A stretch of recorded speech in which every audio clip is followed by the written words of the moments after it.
Foi. Bom, bom dia a todos e todas. Agradecer a presença de todo mundo, né, aqui. Eu vou começar fazendo minha autoaudiodescrição. Eu sou uma mulher branca de cabelos castanhos curtos, estou usando um óculos de aro redondo claro e estou com uma suéter rosa com borboletas. Bom, esse evento, né, é resultado de uma parceria entre o projeto de extensão da Unirio, Acervos Pessoais em Focos, coordenado por mim, né, a professora Cecília Ubank, da Museologia, e o projeto de pesquisa da Casa de Oswaldo Cruz, da Fiocruz, Diálogos no Arquivo, Acervos Pessoais como Fontes para a Produção de Saber. Esse projeto ele realiza encontros mensais com museólogos, arquivistas, historiadores, historiadoras da arte e diferentes profissionais de instituições públicas e privadas responsáveis pela salvaguarda, pesquisa e difusão de acervos pessoais, a fim de trocar ideias sobre a relevância desses conjuntos documentais para o patrimônio cultural e memória individual, coletiva e social. Esse projeto, eu já me apresentei, esse projeto eu compartilho, né, tenho a alegria de compartilhar com a minha colega Tayane Vicente Vanderberg, que é pesquisadora da Casa de Oswaldo Cruz, está aqui presente. Então, quero dar as boas-vindas a todos, né, ao nono encontro desse projeto, cujo tema é Arquivos de Artistas. Quero agradecer muito às nossas duas convidadas pelo aceite, né? É uma honra, né, poder contar com a presença delas e poder também escutar sobre a experiência, né, delas de trabalhos com esses acervos. Também já queria, antes de passar a palavra para as nossas convidadas, já falar que o nosso próximo encontro vai ser em setembro, dia 22, com a temática de arquivos diaspóricos. Então, a gente também, né, para vocês acompanharem. Bom, antes de passar a palavra, quero dizer que esse evento está sendo gravado e vai ser disponibilizado no canal do YouTube do projeto Arquivos Pessoais em Foco. Quem estiver acompanhando pelo chat pode contribuir para fazer perguntas para as convidadas, serão respondidas ao término das falas. E quero destacar, por fim, que as instituições não podem ser vinculadas às opiniões das falas das palestrantes. Bom, então nós vamos dar início com a fala da professora Marilúcia Bottalo. Marilúcia Bottalo é doutora em Ciências da Informação, mestre em Artes, ambos pela ECA USP, museóloga pela FESP São Paulo, bacharel em História pela FFLCH da USP, diretora técnica do Instituto de Arte Contemporânea. Ela é coordenadora da pós-graduação em Museologia, Colecionismo e Curadoria do Centro Universitário Belas Artes de São Paulo, foi museóloga do MAN São Paulo, da Pinacoteca do Estado, do National Museum of American Art, da Smithsonian Institute, do MAI-USP e coordenou o Centro de Memória da Fundação Bund. É membro do Comitê Internacional de Museus, do ICON, no qual foi diretora e membro do Conselho Consultivo. Marilúcia, é uma alegria para a gente ter você aqui. Muito obrigada. A palavra é sua. Bom dia, Cecília. Bom dia, Tayane. Juliana. Então, eu agradeço imensamente também o convite. Fiquei muito feliz de poder estar aqui.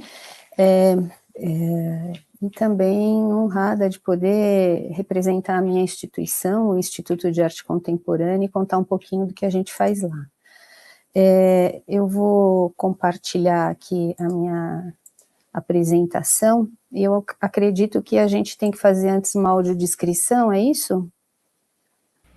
Sim, se você puder, a gente agradece. Tá, então eu sou uma mulher branca, de cabelos curtos, castanhos, um batom bem vermelho, uma característica minha, e eu tenho uma estante de livros como fundo, né? Então, em termos gerais é isso. Então agora eu vou colocar aqui no modo de tela cheia e vou tentar fazer essa apresentação aí no tempo que nos foi destinado, que eu acho que é bacana, é suficiente, mas nunca é aquilo que a gente gostaria, né? Então vamos lá. Porque a gente sempre tem mais o que falar, né? Então, conforme eu conversei com a Juliana, né, então antes de falar um pouquinho do que é o IAC, pensar um pouquinho o que são arquivos de artistas e por que pensar a especificidade deles, né? Então, a primeira pergunta é: arquivos de artistas são arquivos, né? Então, se a gente for se basear, por exemplo, na definição do Dicionário de Terminologia Arquivística, né, a gente vai ver que a ideia de arquivo que se dá por essa acumulação, a reunião por acumulação de documentos, né, ao longo das atividades físicas ou jurídicas, públicas ou privadas, né, que a gente vê em geral numa instituição, essa definição não corresponde àquilo que são ou que seriam os arquivos de artista, portanto, em princípio, não seriam arquivos, seriam, talvez, algo mais próximo da ideia de coleções, né, porque aí a gente entende como esse conjunto de objetos, aí a partir de uma definição do Christophe Pomian, como esse conjunto de objetos naturais ou artificiais mantidos temporário ou definitivamente fora do circuito das atividades econômicas, e aí sujeitos a uma proteção especial num lugar fechado, preparado para esse fim, e expostos ao olhar do público. Essa definição, ela é muito mais próxima da ideia de museu do que de arquivo, mas o arquivo de artista, é assim que é chamado, né, ele tem características que também extrapolam um pouco a ideia daquilo que a gente faz nos museus também. Então, por que que a gente junta esses documentos, né, e o que que a gente faz com eles? O arquivo de artista, então, ele é formado por tudo aquilo que eu entendo como um residual do processo de trabalho e de vida, né, que estão muitas vezes imbricados no processo, né, de criação, naquilo que interessa ao artista. Então, a gente considera alguns pontos, por exemplo, por que o artista salvou determinados documentos da destruição, ou do abandono, ou da substituição. E quais as funções que esse material teve no processo de trabalho do artista, né? E, eventualmente, o que esses resíduos, eles têm relação com a obra que foi efetivamente realizada. Então, são ponderações que a gente vai fazer para entender mesmo o que é, né, que vai configurar o que a gente chama como esse híbrido, né, que é o arquivo de artista, né? E para que isso faça sentido, então a gente vai ver hoje, por exemplo, a gente tem nas coleções absolutamente tudo, né, desde pedaço de barbante até maquete, manuscritos, garatujas, mockups, a gente vai ter de tudo. Então, para que isso faça sentido, para que não seja um conjunto aleatório de coisas esparsas, um simples bric-a-brac, a gente vai ter que ter um sistema, né, que dê sentido a esse conjunto de referências e de residuais. Então, nesse caso, a ideia de sistema, ela vai implicar num tratamento da informação, e aqui, pelo menos como a gente trabalha no Instituto de Arte Contemporânea, a partir de metodologias híbridas que vão ser importadas tanto do universo da arquivologia quanto do universo da museologia, né? Então, essas metodologias, elas vão ser importantes na hora da gente abordar cada um daqueles elementos, desde o barbantinho até a obra em processo, né, porque a gente encontra muito isso, e isso vai ser fundamental para que nós possamos fazer com que essas coisas, aparentemente aleatórias, sejam transformadas em documento e, portanto, sejam passíveis de serem estudadas, compartilhadas e que tragam informações sobre a vida, sobre a obra desse artista em questão. Agora, então, isso muito breve, tá, gente? Aí a gente pode conversar um pouco mais sobre essas questões, se for do interesse de vocês, mas agora eu vou contar um pouquinho para vocês do que é o Instituto de Arte Contemporânea e tentar mostrar um pouco, uma partezinha daquilo que eu acabei de falar.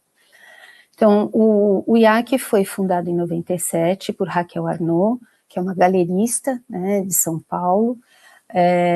A galeria dela tem 50 anos de atividades ininterruptas. Ela teve várias parcerias no Rio de Janeiro, com a Petite Galerie, e particularmente com Franco Terranova, né, que era o dono da Petite Galerie. Nesse processo, ela acabou por se tornar a representante da família do Sérgio Camargo, que é um artista também do Rio de Janeiro, né, que trabalhou com ela a vida inteira, e quando ele veio a falecer, a família entregou para Raquel Arnaud os cuidados em relação ao espólio artístico do artista. E nesse processo, Raquel Arnaud acabou descobrindo que havia, né, mexendo nesse material, que haviam elementos ali que extrapolavam essa ideia do mercado, que eram importantes do ponto de vista da memória do artista. E aí, depois de uma série de outras circunstâncias, ela acaba por criar um instituto de arte contemporânea com esse foco de preservação da memória dos artistas. E aí, quando o IAC começa, ele começa com a coleção do Sérgio Camargo e a coleção do Willis de Castro, né? E aí, depois de algum tempo, aí a gente foi organizando, trazendo uma estrutura maior para o Instituto e estabelecendo programas, né? Programas de ampliação de coleções, programas, né, de pesquisa, programas de formação, e eu vou falar um pouquinho mais deles, né?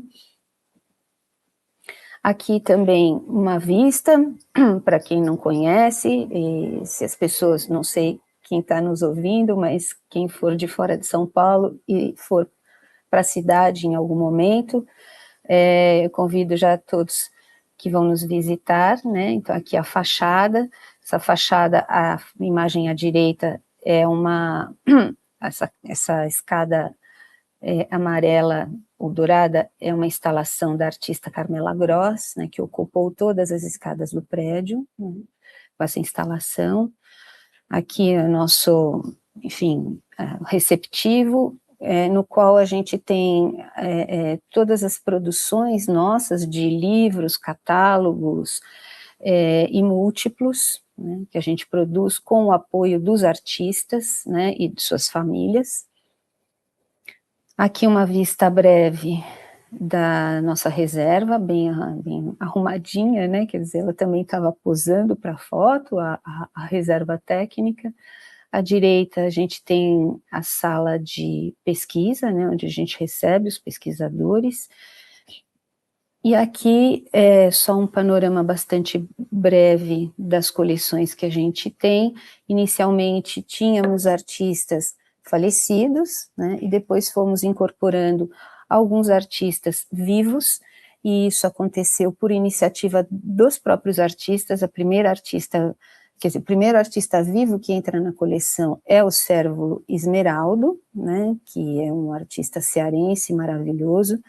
Depois a gente vai ter a Iole de Freitas, seguida da Carmela Gross, Regina Silveira, Paulo Bruschi, são artistas que cederam seus arquivos para nós. E aqui o Leopoldo Aar, que está aqui fora da ordem alfabética, porque eu quis dar um destaque, porque ele é a nossa mais recente aquisição, ele entrou para a coleção tem menos de um mês, né? Então são artistas e arquitetos, como Jorge Wilhelm e o Gregory Warszawski, e agora temos também as coleções das galerias, a Petite Galerie, né, e a galeria da própria Raquel Arnaud, que entendemos que é justo que faça parte desse processo de construção ou de fonte de pesquisa sobre a memória da arte no nosso país, né? Quando eu entrei no IAC, então nós criamos o Núcleo de Documentação e Pesquisa, né, que vai desenvolver o processamento dos documentos, e eu vou mostrar para vocês aqui um gráfico que talvez seja mais simpático, né? Então, no Núcleo de Documentação e Pesquisa, nós fazemos todo o processamento, né, daquilo que vai se tornar documento. Então, ele começa, né, com a chegada desse material para o Instituto, ele passa por um período de quarentena, nós temos uma sala de quarentena para cuidar, né, desses documentos, e quando a gente vai observar se tem algum problema com eles, etc. Depois a gente vai fazer todo o processo de higienização, né, e aí talvez seja algo que é bastante usual, que vocês talvez conheçam, porque isso é uma limpeza que se faz item a item, com pó de borracha, desmetalização, uma conservação preventiva e às vezes curativa, né? E aí todo esse material é digitalizado, né? E aí, depois de digitalizar, ele vai ser embalado e armazenado. E aí a gente vai começar o processo de catalogação. E de qualquer forma, mesmo que não esteja catalogado, porque esse é um processo muito longo e muito lento, a gente sabe que é preciso dar acesso. Então, a partir do momento que nós temos as imagens disponíveis no banco de dados, ou mesmo antes disso, quando algum pesquisador sabe que a gente está com esse arquivo, e mesmo sem estar digitalizado, a gente já dá acesso à pesquisa, né? Aqui, como eu falei para vocês, né, a gente tem de tudo, desde livros, catálogos, folders, cromos, negativos, tudo que vocês possam imaginar sobre quaisquer tipos de suporte, inclusive os suportes digitais, né, fazem parte da coleção desses artistas, né. Aqui só uma imagem que eu quis colocar do Ivan Serpa, que é esse artista maravilhoso do Rio de Janeiro, que foi também restaurador da Biblioteca Nacional e acabou por desenvolver, isso é uma coisa que a gente vai aprendendo, mexendo no arquivo, desenvolveu todo um projeto de esculturas que ele fez a partir dos desenhos que os bichinhos, né, aquelas traças, cupins, etc., faziam, né, que a gente conhece, que vão fazendo aqueles desenhos estranhos nos objetos. Ele desenvolveu uma série de pequenas esculturas só com esses formatos. Imagina, né, que maravilha, um artista pensando nisso, né. Também para dar um panorama para vocês, o IAC, ele também oferece capacitação técnica, né, para esse trabalho que a gente desenvolve por meio de bolsas de pesquisa, de formação na área de conservação e restauro. A gente tem vagas de estágio, a gente recruta voluntários e a gente tem um número bastante expressivo, né, de bolsas de conservação, né, de formação em conservação, de pesquisa e de residência na área educativa e mediação, né, e a maior parte da nossa preocupação é oferecer oportunidades para jovens de baixa renda, né. Aqui também, só para que vocês vejam muito brevemente, uma das páginas, a gente vem mexendo nisso, mas essa é uma das páginas de acesso, né, ao nosso banco de dados. Então, a gente tem por volta de 170 mil documentos, todos eles são catalogados individualmente, e, portanto, é um processo muito, muito longo, né, e a gente disponibiliza não só a imagem, mas as informações também sobre os documentos, tudo isso de forma gratuita, né, todas as nossas atividades são gratuitas. Um pouco também sobre as exposições elas são feitas buscando acentuar a possibilidade, né, que esses arquivos nos trazem de revisão mesmo, seja conceitual, metodológica, ou mesmo de reafirmação daquilo que a gente já conhece sobre alguns artistas, e nós produzimos algumas exposições a partir uma vamos dizer, das correntes, né, desculpa, dos programas de exposição que a gente tem, chama-se Diálogos Contemporâneos, e nesses diálogos contemporâneos a gente convida artistas que ainda estão produzindo para olhar para o nosso acervo e trazer novas visões sobre aquilo que eles encontram ali. Então a gente teve um diálogo que foi feito da Marila Dardot com artistas da nossa coleção, entre eles o Willis de Castro. Tivemos um diálogo contemporâneo que foi feito pelo Arnaldo Antunes, com vários também artistas da nossa coleção, e agora vamos ter uma exposição, a próxima que vai começar agora no segundo semestre, do Ayrson Heráclito, maravilhoso, em diálogo com o Cérvulo Esmeralda, né? Marilúcia, desculpa te cortar, 5 minutinhos. Tá bom, tá. Aqui a exposição da Carmela Gross, que a gente trouxe, enfim, a exposição dos carimbos, que também foi muito interessante, enfim, a gente vai trabalhando junto com os artistas, essa exposição da Regina Silveira, que é uma artista muito potente, muito interessante, e ela teve a iniciativa de querer que o acervo dela viesse para o IAC, porque é uma artista que está bastante preocupada com que sua obra permaneça para além, né, da fisicalidade da própria artista, né. E aqui, só brevemente também, porque o nosso tempo também é curto, falar sobre algumas poucas histórias que a gente encontra no nosso acervo, né. Então eu trouxe aqui, aleatoriamente, alguns documentos, por exemplo, esse depoimento que o Ermelindo Fiammingue fez para a Furnarte, aqui é a página que tem a resposta da pergunta 4, na qual ele vai contar para a gente por que, ou para a Funarte, por que ele rompeu com o grupo Ruptura, né? Então, ele vai falar dos posicionamentos, da divergência que eles tinham com o Valdemar Cordeiro, enfim, que eram personalidades muito fortes, né, que estavam ali. Aqui uma imagem também, ou duas imagens, daquilo que restou de uma instalação que Olhe de Freitas fez no Museu do Açude, né, que chamava-se Dora Maar na Piscina.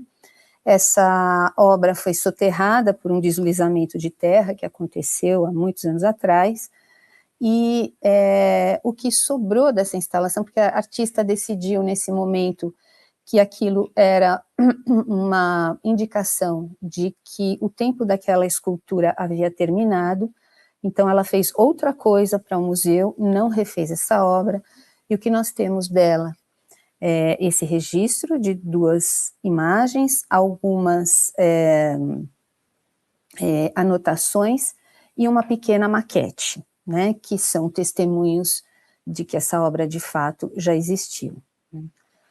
Aqui uma outra matéria, né, um artigo do Harry Loss, que foi publicada no JB em 1964, na qual o Ivan Serpa, ele é criticado e critica a crítica, né, mas aqui eles vão falar dessa opção que fez Ivan Serpa de trabalhar com essa questão do não belo, né, disso que são essas imagens distorcidas muito próximas de pinturas expressionistas, e aí o Ivan Serpa vai fazer sua defesa e dizer, olha, eu não pinto para que minha obra vá combinar com o sofá azul de ninguém.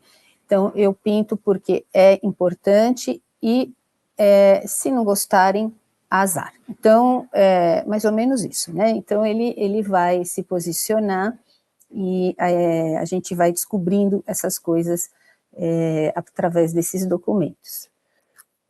Aqui uma imagem dos cadernos do Paulo Bruschi, que ele chama Banco de Ideias, e que são de uma generosidade absurda a doação disso, porque se de um lado, né, são anotações, por outro são a própria obra. Quem conhece o Paulo Bruschi sabe que ele é um artista conceitual, né, bastante potente, e quer dizer, você ter isso e você doar isso, e na primeira imagem no canto superior esquerdo, ele faz uma dedicatória para o IAC, e que acaba virando também obra de arte. Então aqui a gente fica nisso, quer dizer, isso é um projeto preparatório, isso é a obra, né, e esse paradoxo que o próprio artista nos coloca, né. E aqui eu acho que a última imagem, não, tem mais uma, da Regina Silveira, que desenvolve esse projeto, que é uma fachada de uma escola que foi feita para a Trienal que aconteceu no Japão em 2016, e ela ia fazer um outro projeto, que são as mãos, né, que ela coloca aquelas mãos espalhadas no teto, em todo o espaço, e aí, ao fazer esse projeto, ela é informada de que há uma criança que tem problemas, e ela se sente muito mal quando ela vê aquelas mãos. Então, a Regina mudou todo o projeto e fez esse Dreaming of Blue, que são essas costuras, quase como um bordado, que ela põe na parede, ela estampa isso, né, e aqui a gente está diante da maquete. Então são essas informações que a gente tem também quando mexe nesses arquivos, que são descobertas incríveis. Aqui só uma foto muito legal, para mostrar que todos essas pessoas também foram muito jovens, muito rebeldes, e que eles nos trouxeram informações maravilhosas, né, para que a gente possa compreender e passear nesse universo da arte contemporânea. E aqui só dando um destaque, porque assim, Sérgio Camargo foi o responsável por levar vários desses artistas, inclusos a Lígia e o Hélio, para exporem pela primeira vez na Europa, né? Então você vê que também é uma época de uma troca de muita generosidade entre esses artistas, né, que tinham pouco apoio institucional para qualquer tipo de coisa, né. Aqui, finalmente, também só algumas imagens nas quais eu quero mostrar quem é Raquel Arnaud, né, com várias pessoas, né, com vários artistas, curadores, e que mostram também o envolvimento, né, de todos esses personagens nesse universo aí da arte contemporânea recente, né. É isso, gente, muito obrigada por me escutarem, e gostaria de também convidar a todos, né, quando quiserem, quando puderem, o IAC está de portas abertas. Obrigada. Marilúcia, muito obrigada, né? Assim, maravilhosa a sua apresentação. Acho que é mais do que um convite para visitar o IAC, né? Seja na exposição do Ayrton Heráclito ou para assim, se inteirar desse universo das coleções dos artistas, que é maravilhoso também, né? Uma história da arte brasileira, né? Eu não vou me alongar muito. Eu quero passar a palavra agora para a nossa próxima convidada, que é a Juliana Amorim.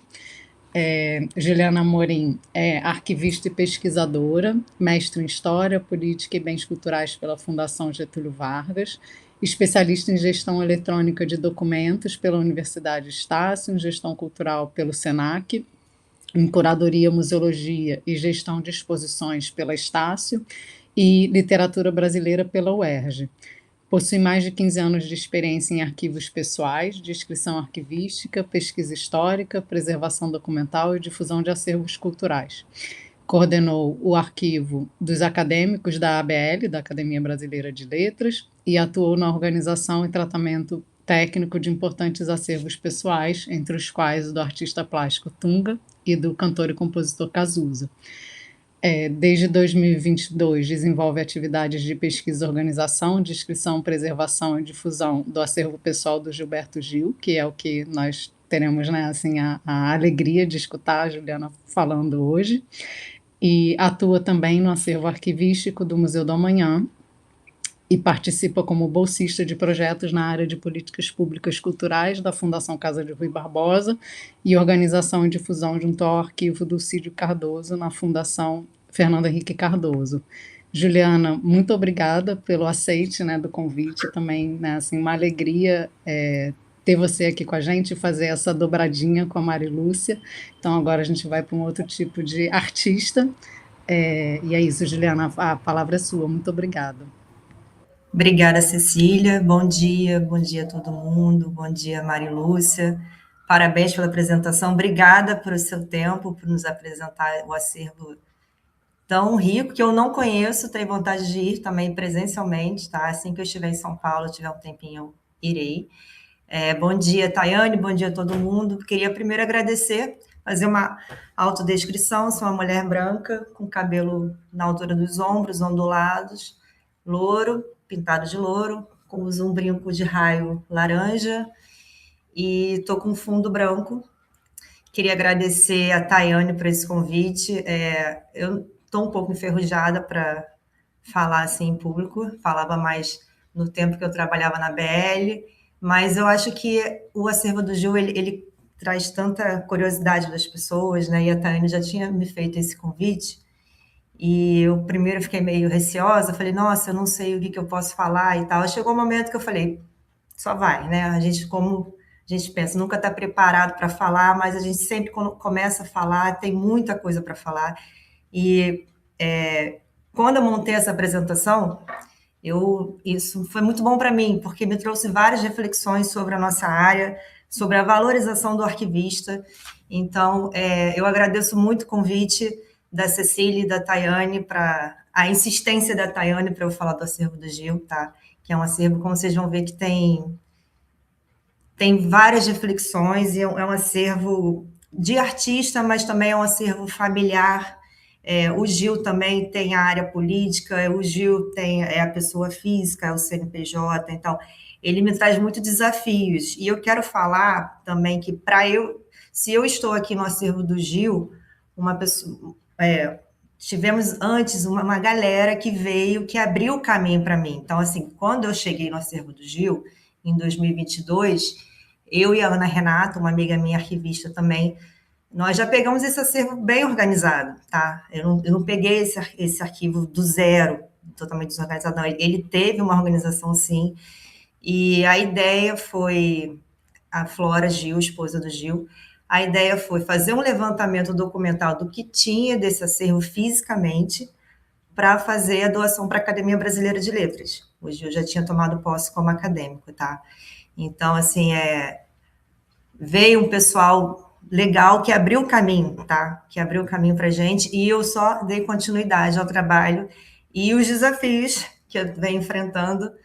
Mas vamos lá, vamos começar a apresentação, Tayane, por favor. Bom, para falar do acervo do Gil, primeiro eu quero situar vocês, assim, como funciona, como existe, como que ele foi sendo, né, criado. É um desafio, porque o Gil está vivo, graças a Deus que ele viva mais 84 anos, ele está com 84 anos, que ele viva mais 84, então é um fundo aberto, é um fundo que não para de crescer, não para, o Gil faz muitas atividades, shows, então, assim, recebe várias homenagens, inclusive agora saiu ontem uma notícia de que ele doutor honoris causa da USP, então ele está em produção, né? E o Gil, quem administra a carreira do Gilberto Gil é a GG Produções, e a GG é uma empresa criada pelo Gil em 78 para administrar a sua carreira e a sua obra. E sob a direção da Flora Gil desde 82, a empresa passou a coordenar os projetos, os shows, as produções musicais, contratos, comunicações e direitos autorais do artista. A sua importância está na autonomia proporcionada ao artista sobre a produção e na continuidade da sua trajetória profissional. A GG também desempenha um importante papel na organização, preservação e divulgação do legado do Gil, articulando o seu acervo e suas obras com projetos culturais e plataformas digitais. Dito isso, é importante frisar que, se hoje existe um acervo do Gilberto Gil tão grande, é porque a Flora é uma pessoa, a Flora Gil, ela é a esposa do Gil, ela é uma pessoa extremamente organizada.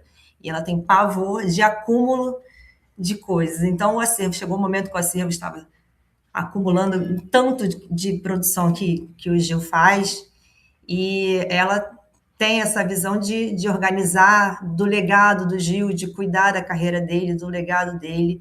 Então, a Flora ela exerce um papel fundamental na preservação do acervo do Gilberto Gil.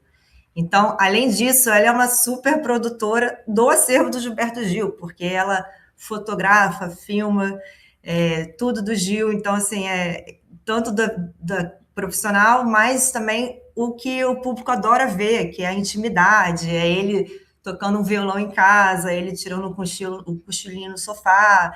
É o Gil CPF que a gente adora, né? Que causa a curiosidade de saber como um artista tão grande assim é no seu dia a dia. Então, assim, a Flora ela acompanha, ela registra. Então, temos muitos vídeos, muitas fotos produzidos pela Flora. E esse material, somado à documentação da GG, ela tem um acervo gigantesco. E assim, a Flora atua como uma produtora, gestora e guardiã dessa memória, enquanto a GG oferece a estrutura necessária para organizar, preservar e divulgar o legado do Gilberto Gil. Inclusive, dar acesso a esse material muito grande que eu vou chegar lá. Quais são as plataformas que a gente usa para dar acesso ao público? Pode ir para o próximo. Aqui eu trouxe, assim, para ilustrar o trabalho, um pouquinho das fotos pessoais. Rolou uma trend, né, que é CPF CNPJ, recentemente no Instagram. Inclusive, o acervo do Instagram do Gil postou. Aqui a gente pode dizer que é o CPF, né? Ali ele bebezinho, depois com a tia, com a mãe, com a irmã, com a família, depois com a irmã de novo, com a mãe. Na sua formatura, o Gil é formado em administração. Ele é multifacetado, ele é formado em administração de empresas, ali no dia da formatura dele, com a família, uma foto dele jovenzinho. Pode seguir. Então, antes da digitalização, o acervo foi constituído de maneira gradual e afetiva, que isso é muito interessante, né? Afetiva. A Flora guardava os documentos relacionados à vida dele, tanto pessoal quanto profissional, e a GG reuniu os registros produzidos durante a administração de sua carreira, como eu falei anteriormente. Então, esse acervo, quando eu cheguei lá, eu e a Ana Renata, quando a gente chegou na GG em 2022, ele estava organizado fisicamente em armários, pastas, caixas, álbuns, uma organização por tipos de materiais e assuntos. Então, assuntos mais diversos, que reflete um pouco a trajetória do Gilberto Gil. Então, muita fotografia pessoal, muita fotografia da família, documentos pessoais, correspondências, muitos recortes de jornais, material de divulgação de disco, show, turnê, contrato, enfim, tudo aquilo que a gente encontra em grandes acervos de artistas, de pessoas, né, físicas também, não só de artistas, mas... E o que também tem uma curiosidade muito legal, que tem os figurinos, né, as roupas de show, que causou assim, uma felicidade de encontrar. Às vezes até eu e a Ana, então, no início a gente ficava, ai meu Deus, essa roupa ele usou no show tal, coisas que a gente passa na nossa carreira quando trata com acervos de grandes artistas. E eu sei, a gente é profissional, mas assim, o lado da emoção também está ali, né? Então, você vê uma roupa que ele usou, você reconhecer aquela roupa, é muito interessante. Você pegar uma letra que ele escreveu, né? Uma música, e ver ali o manuscrito dele, isso é muito legal. E o que é mais legal é que isso está acessível ao público.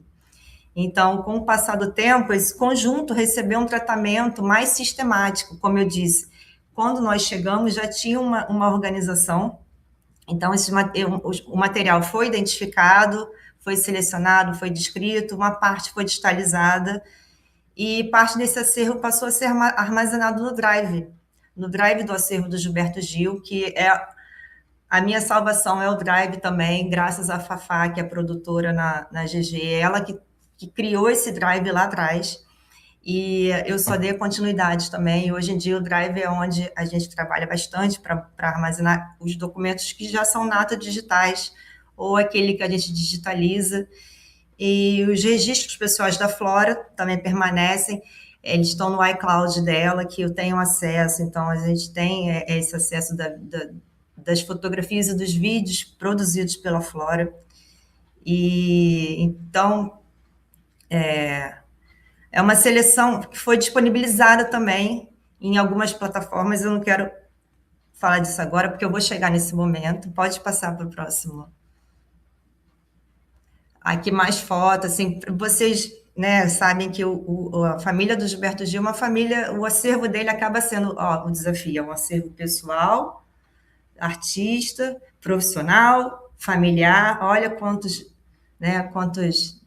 desdobramentos tem o acervo do Gilberto Gil. Então, aqui eu trouxe um pouquinho para vocês se familiarizarem com os filhos dele, são 8, ali na primeira, Nara e Marília, no meio, Pedro, na ponta preta, embaixo, Maria Gil, que está nos assistindo, Ben Gil, a Bela e o José, que faz aniversário hoje. Inclusive, quem acompanha o Instagram do Gilberto Gil sabe que sempre tem as fotos de aniversários e etc.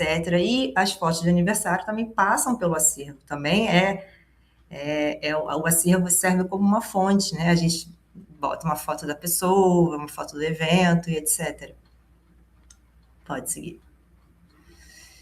Então, é um acervo muito diversificado, como eu já falei, a trajetória, a produção musical, a vida familiar, a atuação política, as turnês, etc. E a gente encontra diversos tipos de documentos, passaporte, roupa, partitura, contratos, diplomas, filmes, CDs, DVDs, fotografias, etc.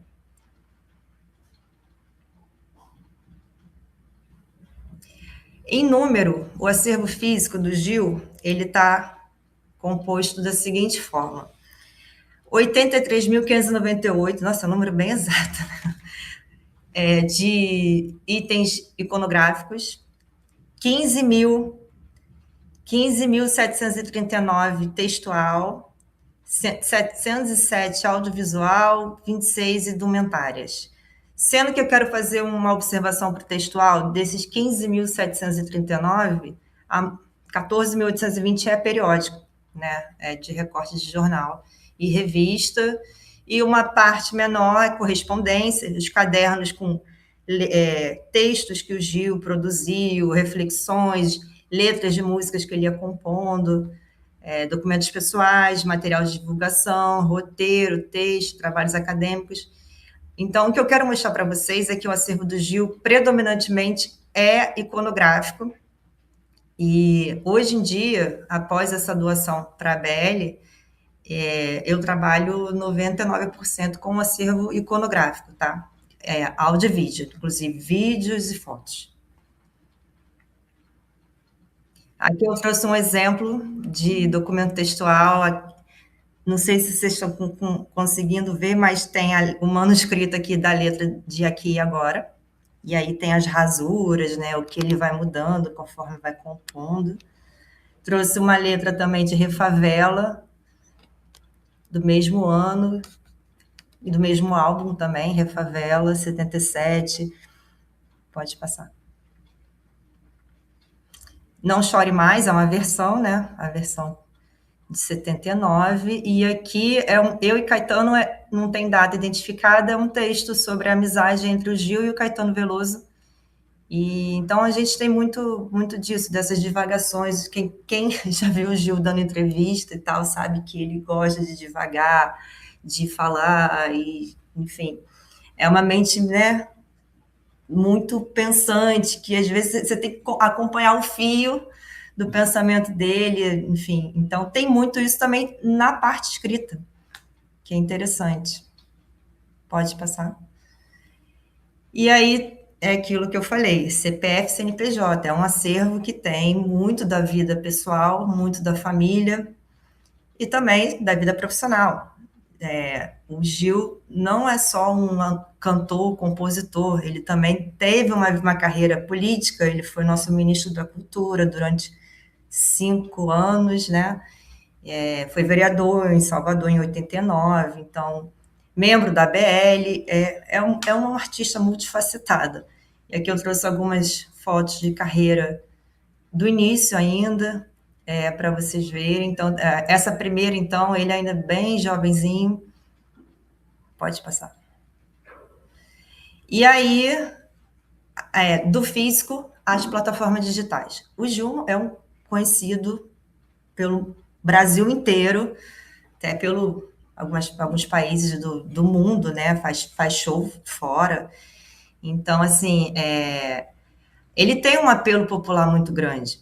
E é interessante, é legal divulgar o acervo dele para as pessoas e para as gerações também mais novas, as crianças. E quem esteve no show dele recentemente pôde perceber isso, crianças pequenininhas cantando música do Gil.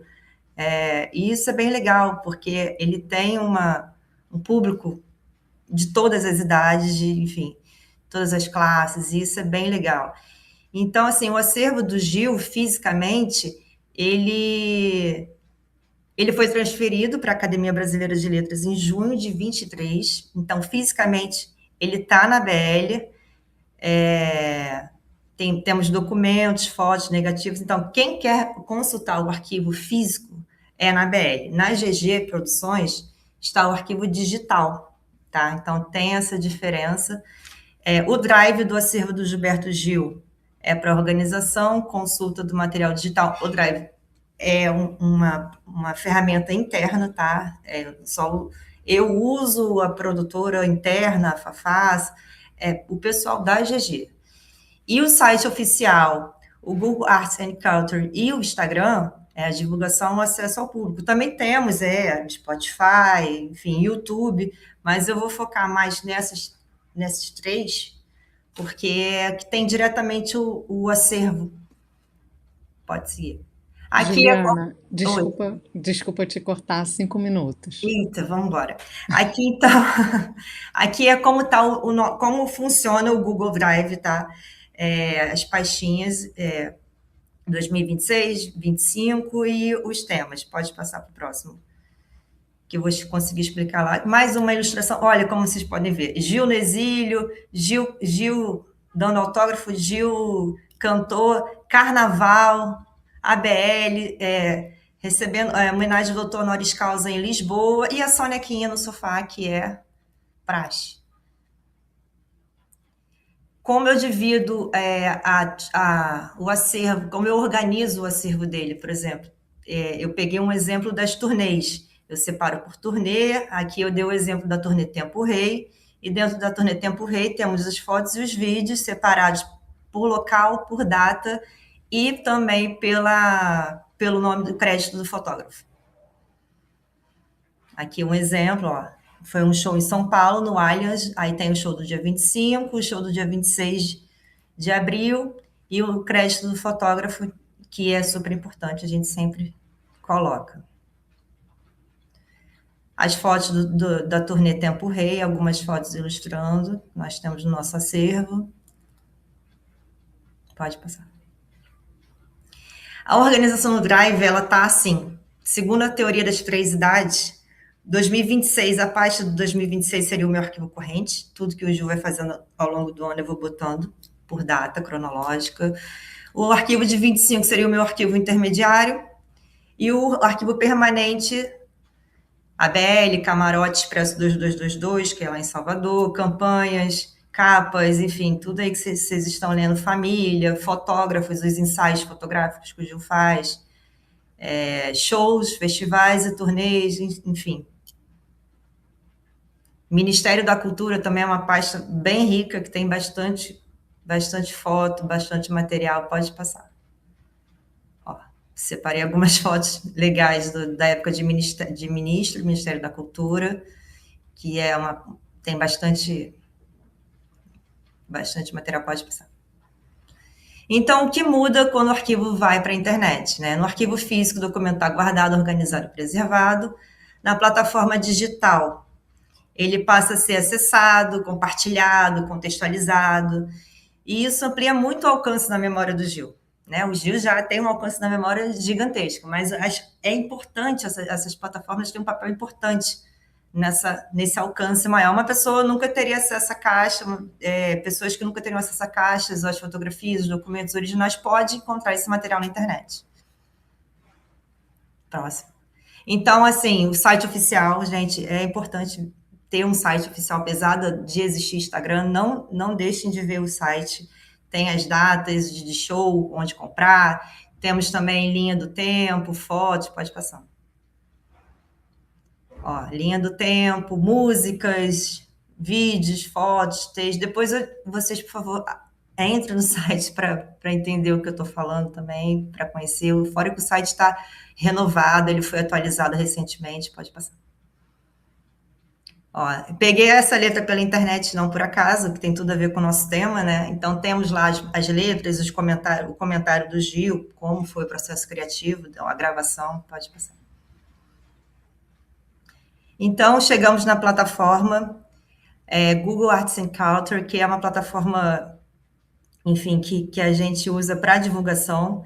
Temos mais de 41 mil imagens, 800 vídeos, 150 exposições digitais, e o Gil foi o primeiro artista brasileiro contemplado nessa plataforma, que ele foi lançado em 2022, 14 de junho de 2022.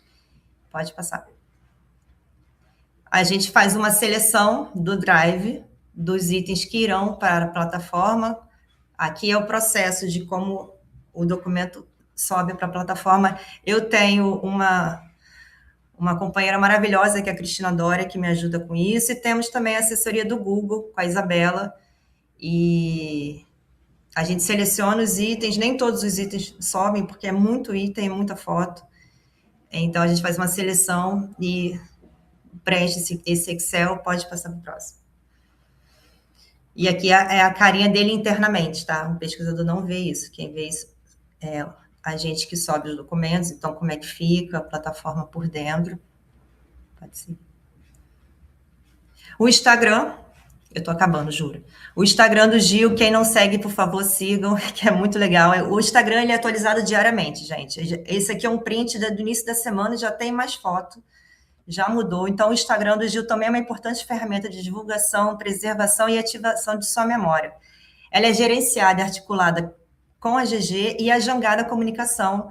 A gente trabalha junto com a Marina Matoso, Marina Guimarães, são minhas companheiras de Instagram, e é uma plataforma utilizada amplamente, que utiliza amplamente os documentos, as fotografias, o acervo do Gilberto Gil. E, além disso, como eu comentei no início, o acervo produzido pela Flora, o acervo pessoal dele. Então, a foto fotos mais íntimas pode ter 99% de chance de ser Flora Gil, e dessa forma o Instagram não apenas divulga a trajetória, as atividades atuais do Gil, mas também ressignifica seu acervo, aproximando a sua memória de diferentes públicos e no ambiente digital. Pode passar. Isso é muito importante, condições de acesso de uso do acervo, de uso da imagem, né? É importante esclarecer que as condições de uso das imagens do Gil, embora seu acervo esteja disponível para consulta, a utilização não é automática. Existe, né, uma legislação e cada solicitação deve ser encaminhada à GG para que seja analisado, e aí o contexto e a finalidade do uso de cada solicitação, para a gente entender a liberação do direito da imagem do Gilberto Gil e a autorização do fotógrafo, porque o fotógrafo ele é detentor dos direitos autorais da fotografia. Então, por envolver diferentes direitos e responsabilidades, cada pedido é avaliado individualmente, principalmente se envolver uso comercial. Então, isso é uma questão mais delicada. Se for um uso acadêmico, um uso para redes sociais sem vinculação, enfim, comercial, política, partidária, cada caso é um caso, entendeu? Próximo. Conclusão, é um acervo fundo aberto, pulsante, em crescimento. A GG, então, uma revisãozinha de tudo, a carinha dele assim, Juliana, olha a hora. A GG estrutura a gestão da carreira e da obra. A Flora tem um papel importante que reúne e preserva registros pessoais e da família. os fotógrafos produzem registros, e agora a gente tem a Bruna Novaes, que é do marketing digital do Gil, que está acompanhando o Gil ali na cola dele, então está produzindo muito conteúdo para a gente. O trabalho arquivístico organiza, contextualiza os documentos. As plataformas ampliam o acesso e ativam novas memórias. E preservar o acervo do Gil é isso, é cuidar de um legado que pertence ao artista, à cultura brasileira e à sociedade, porque a história do Gil está totalmente vinculada à nossa história, né? Quem foi no show viu lá o telão, o cenário, as fotos aparecendo, ele no exílio, ele pequenininho, então isso tudo é acervo do Gil. Eu acho que não dá tempo, como a Maria Lúcia falou, não dá tempo de falar tudo, mas é mais ou menos isso. Pode passar o próximo? Tem mais um. Ele ali comemorando, obrigado, gente. Essa foto é da Bruna Novaes, essa foto arrasou, eu sou muito fã dessa foto, da Bruna também. E aqui pela internet, sigam o Gil, o e-mail do acervo do Gil, sou eu para falar comigo, se quiserem falar comigo, alguma dúvida de acervo, pesquisa, Instagram, o Google, o site oficial, YouTube, Twitter, TikTok, Facebook. Então, o Gil, como ele falou, criar meu website, fazer minha homepage, ele levou muito a sério isso. E outra coisa, o Gil vê todo o Instagram dele, tá, gente? Ele vê, se ele não gostar da foto, ele vai reclamar, ele vê os comentários. Então, assim, ele é uma pessoa que está ali na rede, sim, como ele canta na música. E é isso, acho que eu falei o que deu para falar em 20 minutos. Juliana, muito obrigada. Uma delícia, assim, sua apresentação, poder escutar mais também, acho que desse processo de preservação de um legado que cresce continuamente, né? Que é um outro desafio também. E dessa personalidade que é muito midiática. Eu vou passar a palavra agora para a Tayane Vanderberg, que é minha parceira nesse projeto. Quero também aproveitar para ressaltar para os nossos ouvintes, né, quem está nos escutando e apreciando essas maravilhosas apresentações, que podem fazer as questões, já tem algumas questões no chat, mas podem deixar as questões que a gente vai passar para os convidados. Oi, pessoal, bom dia. Eu me chamo Tayane Vicente Vanderberg, né? Eu sou pesquisadora da Casa de Oswaldo Cruz. Eu vou fazer minha audiodescrição, né? Eu sou uma mulher parda de cabelos cacheados compridos. Eu uso óculos e uma blusa azul e no meu fundo de tela está a logo da Casa de Oswaldo Cruz e o símbolo em comemoração aos 125 anos da Fiocruz, que na verdade esse ano completou 126, mas eu ainda estou com a logo de 125 anos. Eu gostaria de agradecer, né, imensamente essa generosidade da Mari Lúcia e da Juliana em compartilharem os seus conhecimentos, né, conosco aqui. Foi ótimo, nossa, foi maravilhoso ouvi-las e poder conhecer um pouco mais, né, desses acervos tão incríveis e tão importantes para a arte brasileira, né? E assim, também agradecer a presença do público ouvinte, né, que está interagindo bastante no chat, né? A gente já tem até, inclusive, várias perguntas e agradecimentos no chat. Eu, como também sou uma pesquisadora que tem interesse também em arquivos de artista, né? Na minha dissertação e na minha tese eu investiguei essas relações, né, entre o processo de criação e acervo de um artista plástico. Então, assim, para mim, essa mesa aqui, esse encontro está sendo assim, um sonho, estou amando mesmo. E realmente, né, como a Mari Lúcia falou, definir o que pode ser considerado arquivo de artista é algo bastante complexo e amplo, né? Porque esses acervos, eles não são um conjunto aleatório de materiais, objetos, né, e documentos. Eles têm relação com a obra, mas, assim, em muitas situações, nem sempre essa conexão é tão direta. E, por isso, é muito importante isso que a Mari Lúcia pontuou, né? De, no momento dessa organização, você vincular esses itens do acervo, né? Para que isso fique bem explicitado também no tratamento arquivístico dessa documentação, né? E uma questão que eu considero também muito importante é o uso, né, a possibilidade de usar esses acervos em ações educativas, né? Usar essa documentação em ações educativas, né? Ultrapassando o uso dessas fontes na pesquisa acadêmica, que é de grande relevância, mas indo também ao encontro dessas ações práticas de cidadania, né? Que a Mari Lúcia até pontuou aqui, até gostaria que você falasse um pouquinho mais Maria Lúcia, como que são desenvolvidas essas ações educativas no Instituto de Arte Contemporânea? Se você puder explorar um pouco também mais, assim, como que é, em especial, as ações dos documentos desses artistas, e se de algum modo é possível acessar esse material educativo ou fazer alguma oficina no próprio Instituto, né? Como que isso acontece. E a Juliana, ela, assim, achei a sua fala também, assim, incrível, Juliana. O trabalho arquivístico que é desenvolvido, assim, nesse acervo demonstra, assim, esse cuidado, né, com a preservação dessa documentação, com a manutenção dessa memória, né, do Gilberto Gil, que é um artista ímpar, né? A gente teria aqui mil coisas para pontuar, porque só falar Gilberto Gil é Gilberto Gil, né? Não precisa de apresentações. E, assim, me veio aqui uma questão, né, sobre como ele é um artista vivo, graças a Deus, né, como você muito bem colocou, que vive há muitos anos, então é uma produção constante, né, ativa ali de criação e de uso também do que já está no arquivo, né? Então, me veio na cabeça assim, como que gostaria que você falasse um pouco como que foi esse processo de utilização do arquivo dele, por exemplo, nessa temporada, né, da turnê do Tempo Rei, que eu acredito que o arquivo tenha sido muito acessado, né? E aí eu gostaria que você pudesse contar um pouquinho como é que foi essa experiência. E aí também retomando um pouco para a pergunta que eu fiz para Maria Lúcia, né? Você trouxe essa experiência de uso do Google Arts and Culture, que é assim fantástica porque amplia essa difusão, né, e a possibilidade de uso desse acervo, mostrando também esse potencial educativo, né, dos arquivos, da documentação arquivística. Essas são as minhas questões, mas aí depois eu vou ler as questões do público, porque eu não me contive, eu tive que fazer também essas perguntas. Obrigada, gente, mais uma vez. Bom, não sei se eu começo, a Juliana, responder, posso ser eu? Tá, então enquanto isso a Juliana respira um pouquinho, né?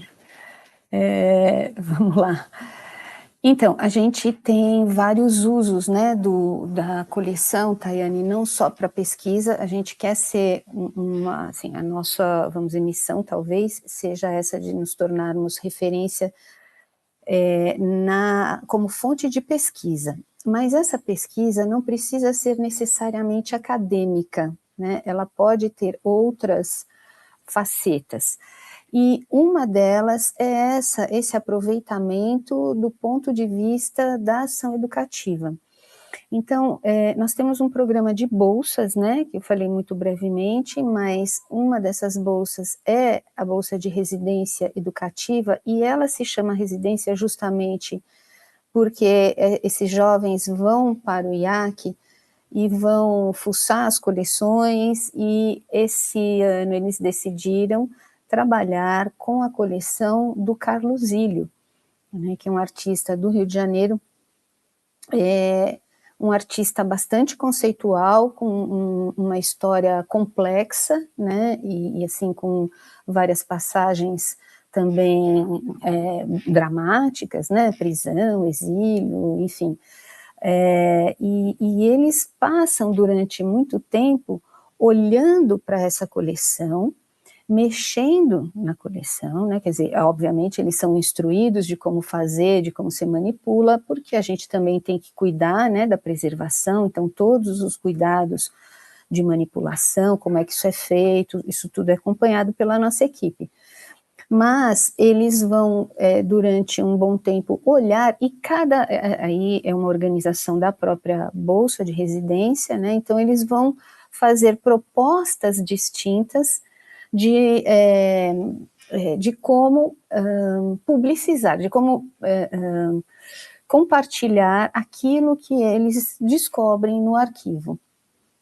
E dessa vez, o trabalho do educativo começou com a proposta de uma exposição.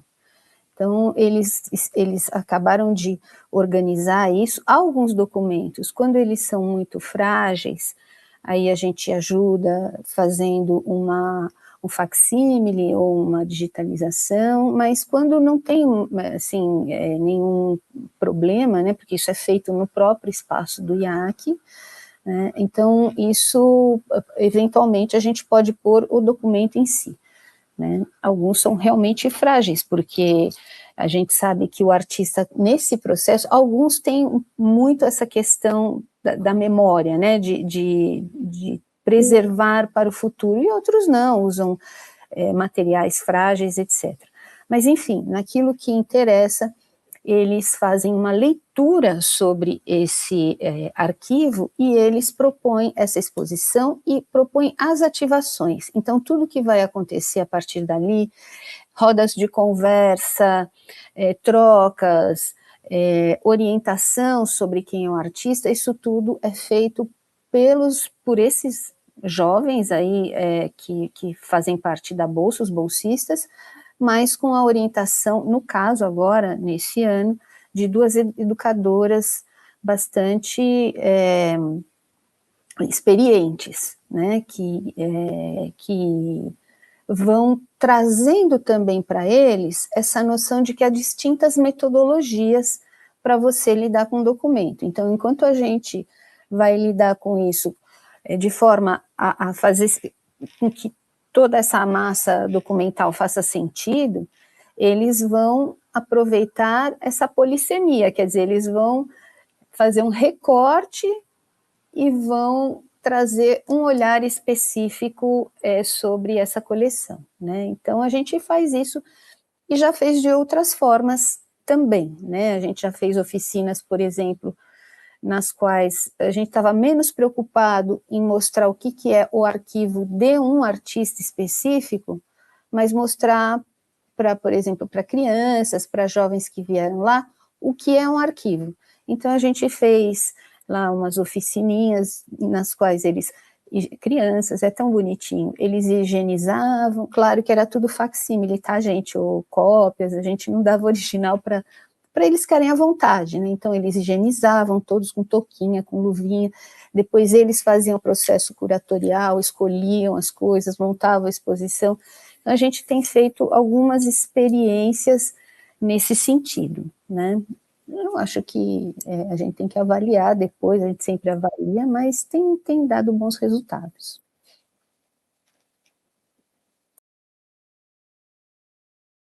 Obrigada, Maria Lúcia.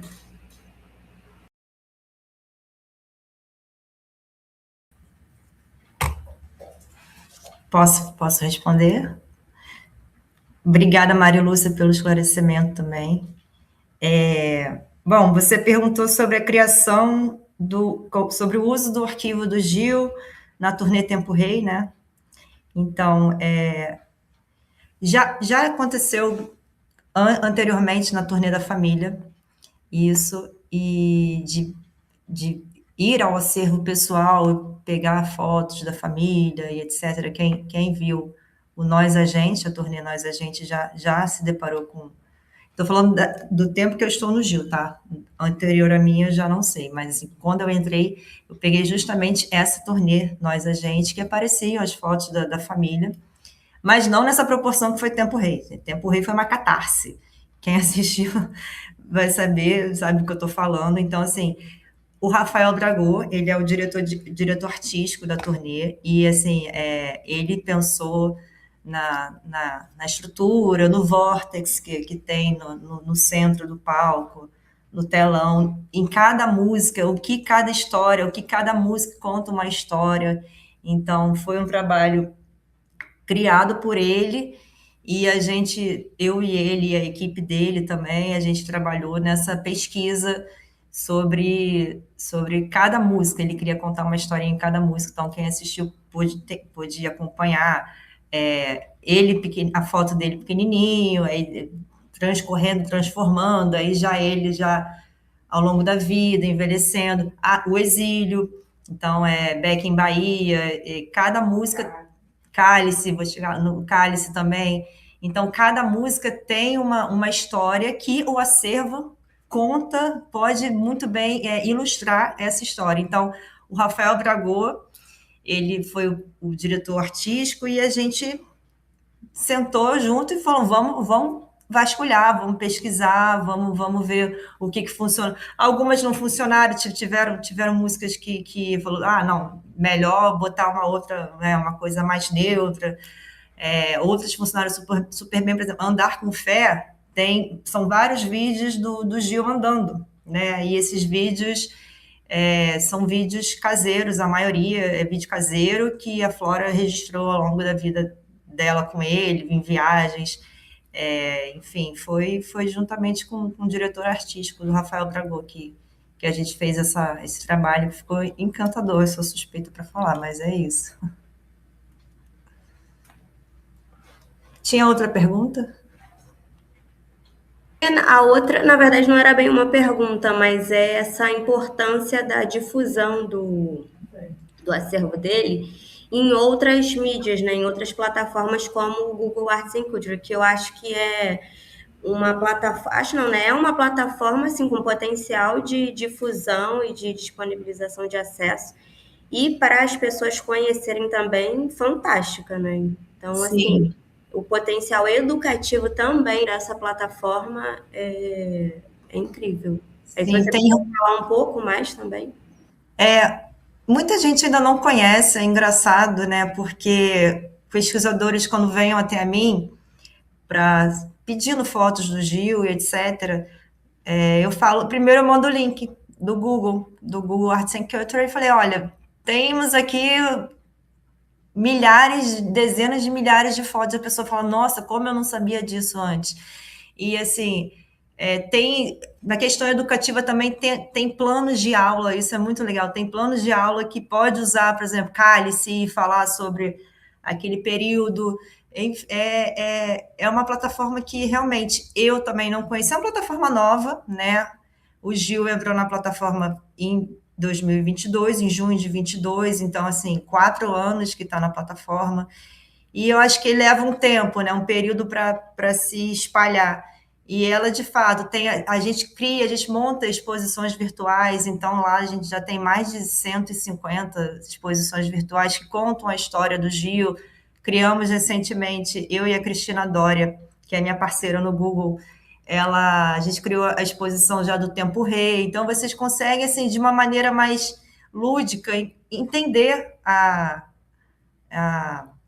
história, a trajetória do Gilberto Gil e também levar para a sala de aula, isso é muito legal. O roteiro de aula é bem legal, e tem roteiro em inglês, roteiro em português, é uma plataforma que está chegando aí, que eu estou gostando bastante de trabalhar com ela. Obrigada pelas respostas. Eu vou abrir a palavra também para minha amiga, né, e colega, minha amiga pessoal e do trabalho também, né, Cecília, agradecer pela parceria, né, que, assim, na vinculação desses 2 projetos, da Casa de Oswaldo Cruz e do Departamento de Museologia da Unirio. Então, passo a palavra para a Cecília. Obrigada. Eu, na verdade, assim, quero agradecer. Eu acho que também os comentários que eu queria fazer um pouco no sentido do que a Tayane já comentou. E eu acho que assim, tem várias perguntas no chat, eu acho que também para não se alongar muito. Então, deixa eu ver aqui, recuperar as perguntas.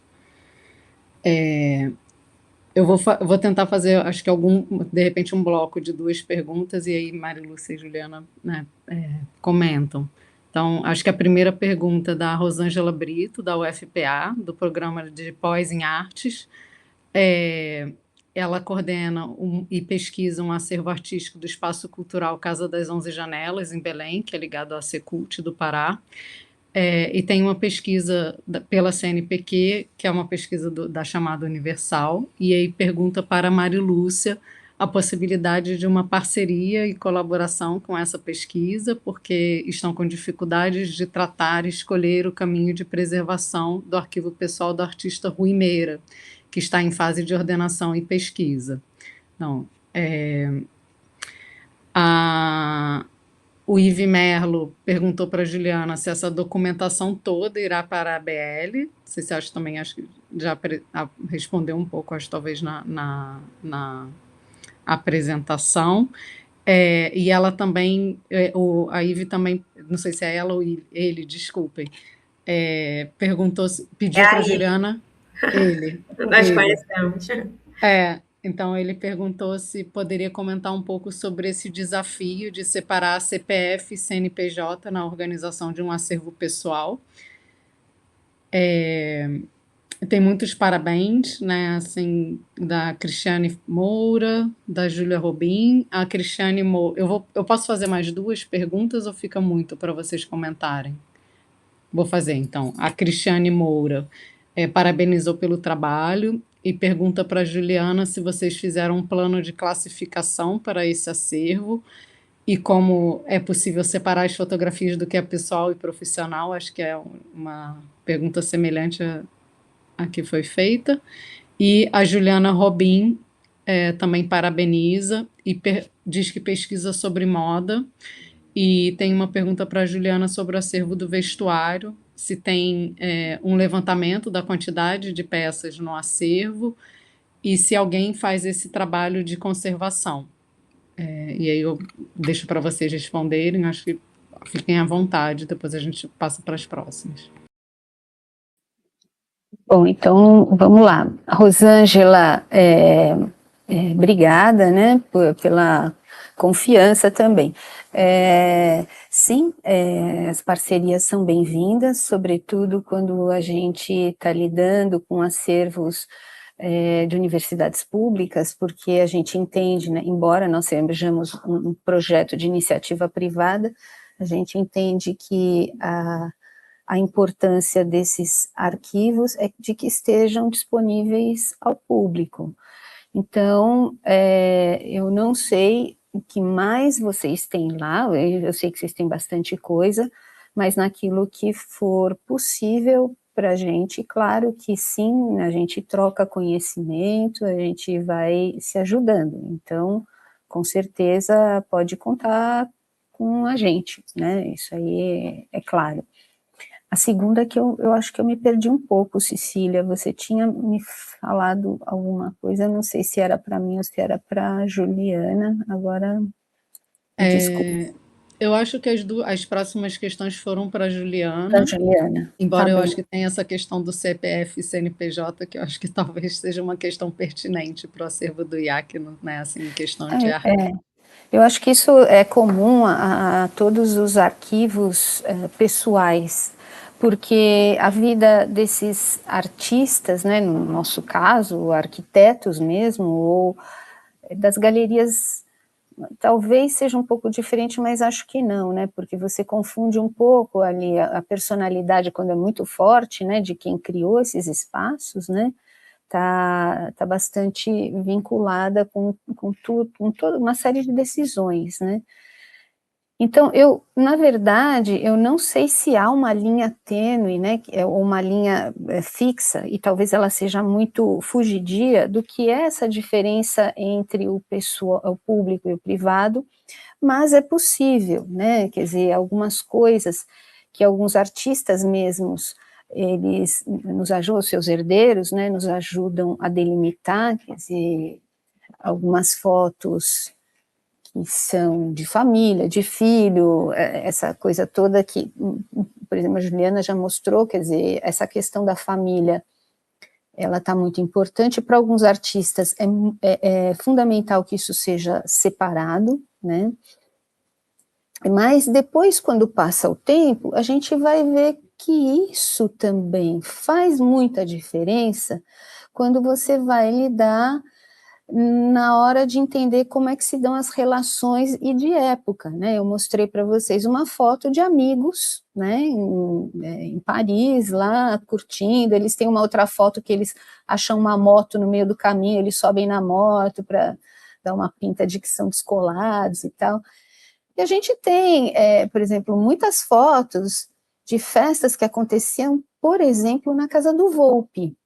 O Volpi não é um artista da coleção do IAC, mas é uma pessoa que congregou várias gerações de artistas em torno da figura dele, então ele fazia almoços memoráveis, fazia macarronada, e aí você viu o cara tomando esquinho, comendo macarrão, conversando, e todos esses artistas, que é todos, mas uma boa parte, você pega Fiaming, Charrue, toda aquela turminha lá dos anos 50, 60, que frequentaram a casa dele. Óbvio que isso é íntimo, mas isso também interessa, né, para a gente entender até como, por exemplo, o Volpi foi uma influência muito forte para vários artistas, incluindo o Willis de Castro, que é um cara super, super sintético, rígido, mas que frequentava a casa dele. Então, eu não sei, eu acho que é importante a gente respeitar, né, o que o titular daquele arquivo sugere nesse sentido, mas eu entendo que isso não é alguma coisa escrita em pedra. Eu acho que isso tem que ser matizado de acordo com esse titular, quem que é o sujeito que produziu essa documentação, e como essa pessoa quer que também sua imagem, estando vivo, sua imagem seja divulgada, né? Às vezes as coisas também não são tão bonitas assim, né? E como também a própria família, né? Quando você não tem o titular vivo, quando a própria família influencia nisso. Mas não é uma coisa simples da gente resolver. Juliana, por favor. Bom, vou pegar o gancho da Maria Lúcia e falar também da questão do CPF, CNPJ, que é uma linha muito tênue, né? E dá, no modo geral, dá para separar o que é Gil, pessoa física, e Gil, pessoa jurídica, mas às vezes essas questões, esses dois se estão juntos, né? Mas no modo geral dá sim. Seguindo o gancho das outras perguntas, tem uma aqui que já responde por várias, né? Que é a questão do vestuário. Teve também uma pergunta dos cadernos, agora no final.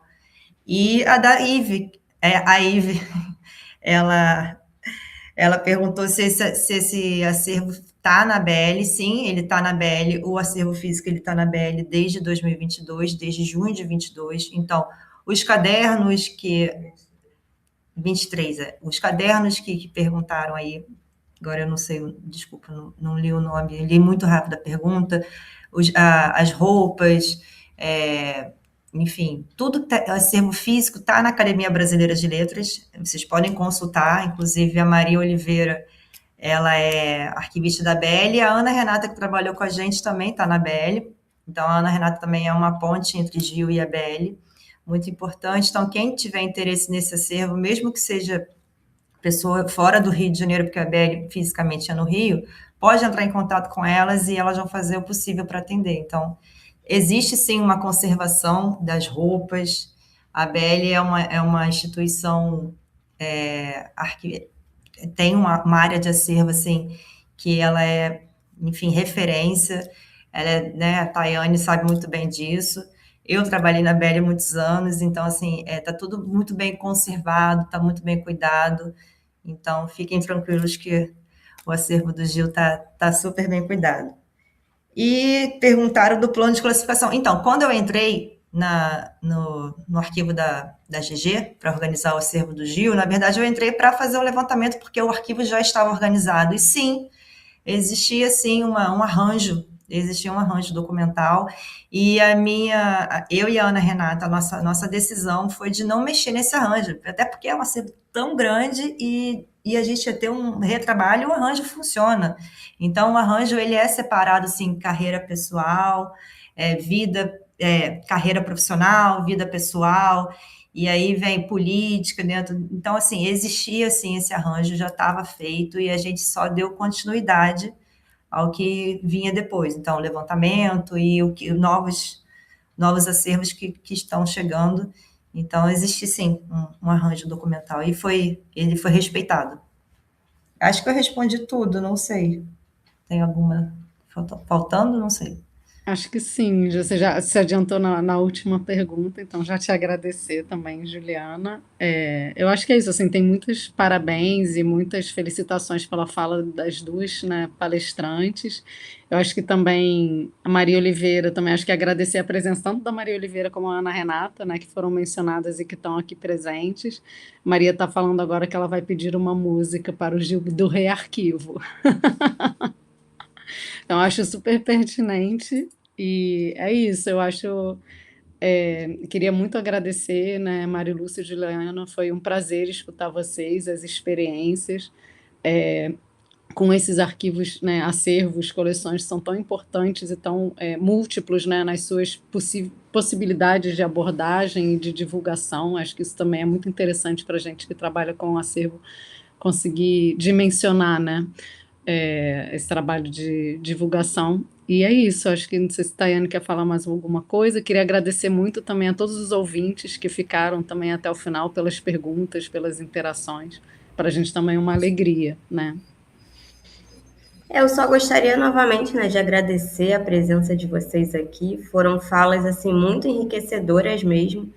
E eu tenho certeza que muitas das pessoas que estão aqui ouvindo, né, e interagindo no chat, também vão sair daqui com ideias também, né, de possibilidades de tratamento e de ações educativas nos arquivos. Então, assim, agradecer novamente a presença e as falas de vocês. Obrigada.